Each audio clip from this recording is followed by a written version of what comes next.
Assalamualaikum warahmatullahi wabarakatuh.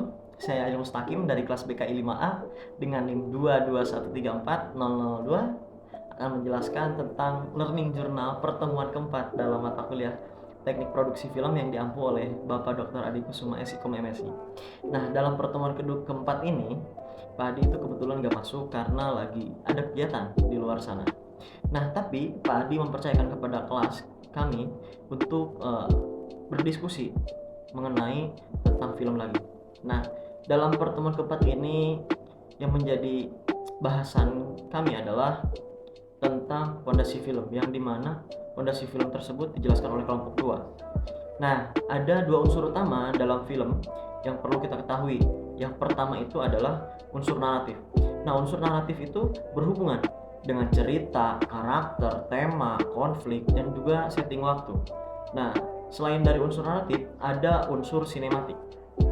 Unsur sinematik ini berkaitan dengan bagaimana cerita tersebut divisualisasikan, termasuk pengaturan kameranya seperti apa, pencahayaannya, editingnya seperti apa, dan juga suaranya atau musik dan juga dialognya gitu di dalamnya.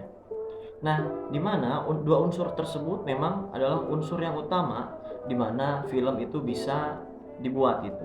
Selain dari dua unsur utama tersebut, ada unsur-unsur yang lain yang bisa membantu di dalam perfilman, di mana ada kurang lebih 5 unsur yang memang bisa membantu dalam dunia perfilman. Yang pertama adalah naskah. Naskah atau skenario adalah dasar cerita yang dibuat bagaimana di dalam film tersebut dari aktor 1, aktor 2, dan sampai seterusnya itu harus seperti apa dialognya dan juga alurnya harus seperti apa gitu. Di dalam naskah itu sudah tertera bagaimana si pemain itu berperan harus seperti apa, karena di dalam naskah tersebut juga itu ditentukan oleh yang namanya, yang kedua itu adalah sutradara. Nah, sutradara itu adalah orang yang bertanggung jawab atas arah artistik dan juga teknis film gitu di dalam pembuatan film tentunya, dimana sutradara itu juga mengarahkan aktor dan juga yang bertanggung jawab penuh gitu dalam pembuatan film. Yang ketiga adalah sinematografi. Sinematografi atau teknik pengambilan gambar, dimana itu bertujuan untuk menyampaikan suasana dan juga emosi yang lebih meresap gitu daripada penonton kepada film. Yang keempat adalah editing. Penyusunan atau adegan yang memang menghubungkan alur cerita dengan yang lainnya itu di dalam proses editing untuk menciptakan ritme yang baik dan juga terstruktur. Yang terakhir adalah suara.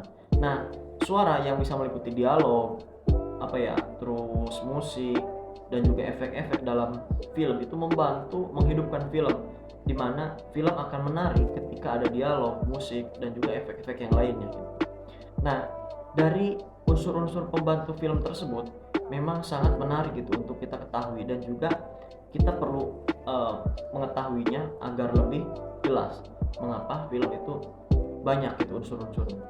Nah, di dalam film ada istilah namanya mise en scène, di mana mise en scène ini berasal dari bahasa Perancis yang berarti menempatkan di tempat itu.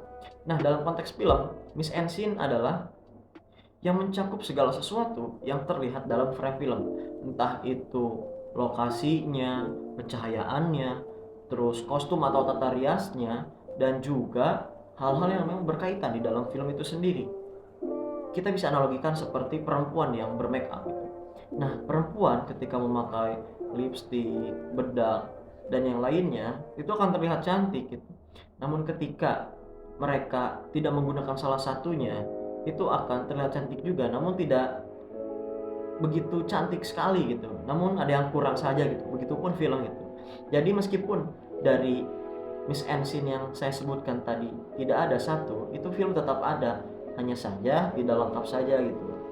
Dan di dalam film itu sangat erat dengan semua aspek-aspek itu harus ada untuk lebih menarik lagi. Nah, kita balik lagi dengan sinematografi, di mana sinematografi itu kan cara menyampaikan cerita yang memang bisa kita katakan dari pengambilan gambarnya, seperti sudut kamera, gerakan kamera, komposisinya itu harus bisa dikatakan bahwa penonton itu bisa merasakan gitu apa yang mereka lihat gitu ketika di dalam film tersebut. Nah, karena pesan yang disampaikan di dalam pembuatan film, khususnya ketika sinematografi itu dilakukan, itu akan menarik perhatian sekali gitu kepada para penonton yang banyak gitu.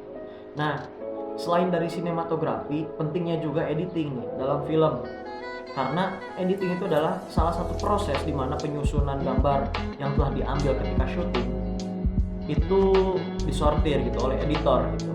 Nah, orang yang suka ngedit itu adalah editor. Nah, editor memilih adegan gitu, memilih adegan yang pas, mengatur transisi dan juga memastikan alur cerita gitu berjalan dengan lancar dan juga semestinya gitu, seperti yang sudah tertulis di dalam naskah atau skenario-nya. Nah, editing juga membantu membangun ritme. Apa sih ritme? Ritme itu ya alurnya gitu. Alur atau misalnya rasanya gitu. Rasa dan juga emosi dalam film gitu. Nah, metode editing itu ada beberapa hal. Yang pertama, film splitting. Artinya penyambungan film secara fisik. Yang kedua adalah linear editing, menggunakan tab secara berurutan. Dan yang ketiga adalah non-linear editing, editing digital yang lebih fleksibel. Nah, dari penjelasan-penjelasan yang saya sampaikan, sebetulnya di dalam perkuliahan yang keempat ini, di mata kuliah teknik produksi film, kita sebagai anak BKI ternyata perlu mengetahui juga gitu, bagaimana sih film itu dibuat gitu, meskipun kita bukan anak film gitu. Karena dalam hal bimbingan konseling itu film juga termasuk sebagai salah satu cara untuk terapi gitu, namanya sinematerapi gitu, dimana klien dihadapkan oleh satu film agar film tersebut bisa menuangkan isi cerita ataupun isi obrolan yang harus disampaikan kepada konselor ada di dalam film itu sendiri. Nah, selain daripada yang saya sampaikan di dalam pertemuan keempat ini, kami diskusinya agak lebih redup gitu daripada diskusi sebelumnya. Karena pertama Pak Adi tidak ada yang bisa menjadi penengah dan juga sebagai salah satu yang memberi pengetahuan atau wawasan yang mumpuni untuk kami di dalam ranah perfilman ini gitu ya. Karena ya beliau adalah dosen film itu.